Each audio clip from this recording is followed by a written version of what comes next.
Chief minister Telangana mister Revanth Reddy ने BRS सरबराह व साबिक चीफ मिनिस्टर के चंद्रशेखर राव को चैलेंज किया कि अगर इनमें हिम्मत है तो वो असेंबली में आएं और मुबाहिस करें। चीफ मिनिस्टर ने कहा कि वो बीआरएस के 10 साल दौरे इख्तिदार और कांग्रेस के 2 साल दौरे इख्तिदार पर ऐवान में मुबाहिस के लिए तैयार हैं। चीफ मिनिस्टर रेवंत रेड्डी मुत्तहदा जिले महबूब नगर का 2 रोजा दौरा मुकम्मल करने के बाद जड़चिल्ला में एक जलसेआम से खिताब कर रहे थे। चीफ मिनिस्टर ने कहा कि के चंद्रशेखर राव ने हुकूमत पर तनकीदें करने के लिए अपने 2 लीडरों को मैदान में छोड़ दिया है।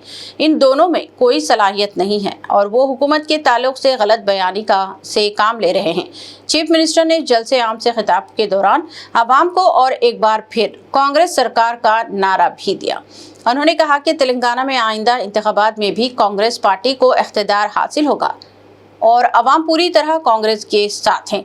उन्होंने जलसे में शरीक अवाम से भी और एक बार फिर कांग्रेस सरकार का भी नारा लगाया और कहा कि रियासत की अवाम बीआरएस को कबूल करने तैयार नहीं है। జడ్పీటీసీ నుంచి ఎమ్మెల్సీగా ఎమ్మెల్యేగా ఎంపీగా కాంగ్రెస్ పార్టీ అధ్యక్షుడిగా తెలంగాణకు ముఖ్యమంత్రిగా మీ బిడ్డ వృక్షమై నిలబడ్డాడు।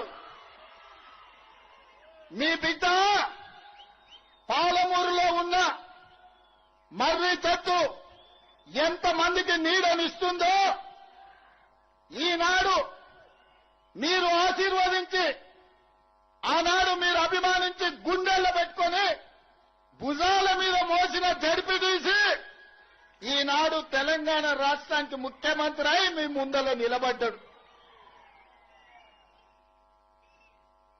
ఇదా గొప్పతనం।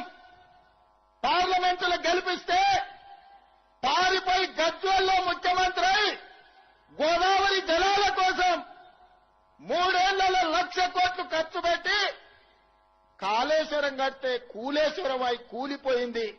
ఆయన పాలమూరు ద్రోహి మీ బిడ్డ పాలమూరు అభివృద్ధి చేసిందా లేదా ఒక్కసారి ఆలోచన చేయండి।